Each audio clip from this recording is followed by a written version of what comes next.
Assalamualaikum warahmatullahi wabarakatuh. Di sini kelompok kami akan mempresentasikan hasil praktikum yaitu tentang suhu dan kalor. Sebelum memasuki materi, izinkan saya beserta teman-teman saya untuk memperkenalkan diri. Saya sendiri Afif Maulana Akbar sebagai pemateri plus moderator. Yang kedua ada Gusanda Paksi sebagai pemateri. Yang ketiga ada Syahwalia Putri sebagai pemateri. Yang keempat ada Alivinda Junianti sebagai pemateri. Yang kelima ada Farihatul Amala sebagai pemateri. Yang keenam ada Dinda Dwi sebagai pemateri. Yang ketujuh ada Dinda Dwi Nur sebagai pemateri. Untuk pemateri pertama, silakan.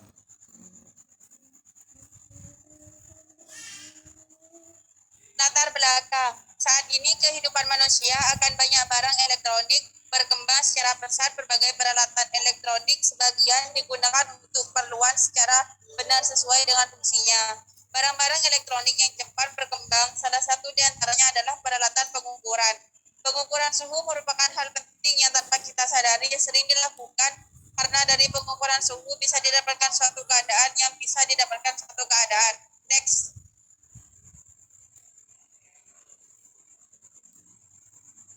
Kalor adalah suatu bentuk energi yang dapat berpindah dari suhu tinggi ke suhu yang lebih rendah. Secara umum, untuk mendeteksi adanya kalor yang dimiliki oleh suatu benda, yaitu dengan mengukur suhu benda tersebut. Sedangkan suhu adalah besaran yang menyatakan derajat panas dingin suatu benda, dan alat yang digunakan untuk mengukur suhu adalah termometer.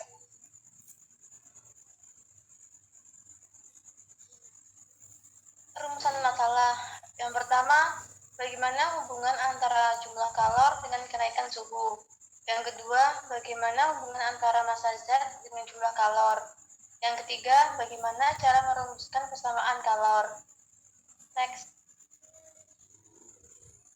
Adapun tujuan praktikum ini yaitu yang pertama mengamati cara kerja kalor, yang kedua mengetahui pengaruh kalor terhadap volume zat gas, yang ketiga membuktikan adanya pemuaian pada gas.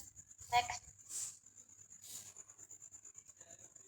Manfaat praktikum kali ini adalah dapat memahami hubungan antara jumlah kalor dengan kenaikan suhu, dan bisa memahami juga hubungan antara massa zat dengan jumlah kalor. Next. Dasar teori. Berdasarkan percobaan yang telah dilakukan untuk kegiatan pertama, yaitu mencari hubungan antara jumlah kalor dengan kenaikan suhu dengan menggunakan jenis zat cair berupa aqueous dengan lamanya pemanasan dan suhu akhir air yang menunjukkan bahwa kenaikannya linear. Maksudnya, semakin lama waktu pemanasan yang digunakan, maka semakin besar suhu akhir air yang diperoleh. Berdasarkan teori tentang hubungan jumlah kalor dengan kenaikan suhu dari persamaan umum, yaitu I sama dengan M kali C kali delta T, dapat diketahui bahwa antara kalor dengan kenaikan suhu memiliki hubungan yang sebanding, di mana semakin besar kenaikan suhu dari suatu zat yang dipanaskan, maka semakin besar jumlah kalor yang diperoleh. Untuk kegiatan kedua, yaitu mencari hubungan antara jumlah kalor dengan massa zat dengan menggunakan jenis zat cair yang berupa aqueous, dan kenaikan suhu diperoleh hasil yang terlihat pada grafik 2 dengan meninjau dua variabel yang diukur, yaitu volume dengan waktu yang digunakan menunjukkan kenaikan yang linear. Maksudnya, semakin besar volume air dalam gelas ukur, maka semakin lama waktu pemanasan yang digunakan. Dari persamaan umum Q sama dengan M kali C kali delta T, dapat diketahui bahwa antara jumlah kalor dengan massa zat memiliki hubungan yang berbanding lurus. Semakin besar massa zat yang digunakan, maka semakin besar jumlah kalor yang diperoleh.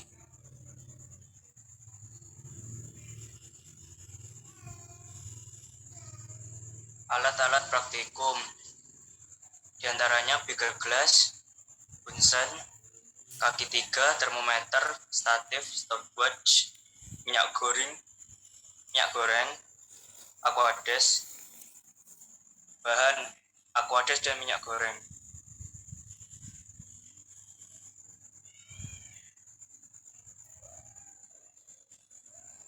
Data praktikum.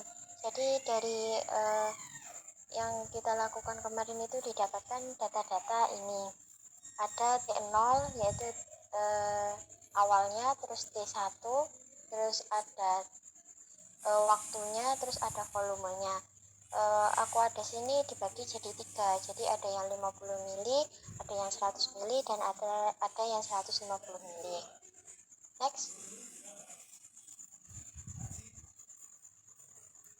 Nah, ini ada Aquades yang 100 mili juga gitu, ada T0, T1-nya, dan waktunya berapa. Waktunya itu dibagi jadi 3, ada 120 second, ada 240 second, dan ada 360 second. Next. Minyak goreng ini juga 100 mili, sama juga dibagi jadi 3, ada 120 second, 240 second, dan 360 second. Next.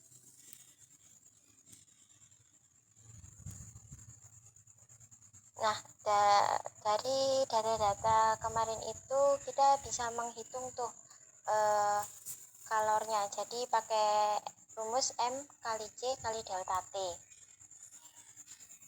Saya ambil contoh satu, yaitu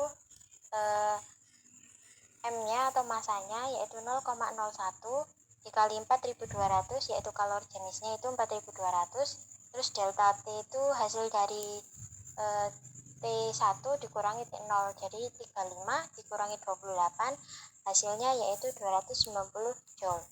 Sedangkan yang minyak goreng saya ambil satu contoh percobaan, yaitu 0,01 dikali 2400, karena kalor jenis minyak itu 2400, terus delta T-nya itu T1 dikurangi T0, jadi 33 dikurangi 28, hasilnya adalah 0,01 dikali 2400 dikali 5 sama dengan 120 joule. Next.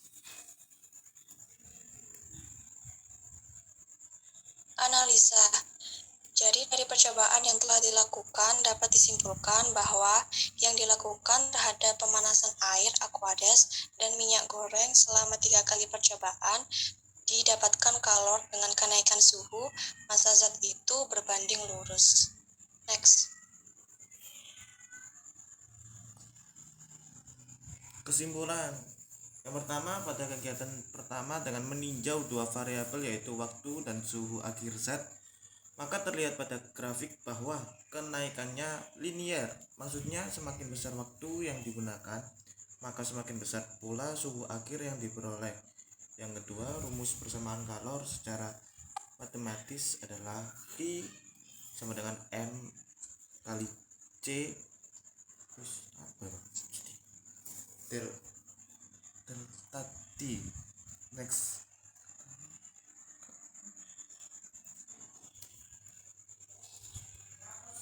Sekian dari kelompok kami. Bila ada saran, kritikan, ataupun pertanyaan bisa diketik di kolom komentar. Wassalamualaikum warahmatullahi wabarakatuh.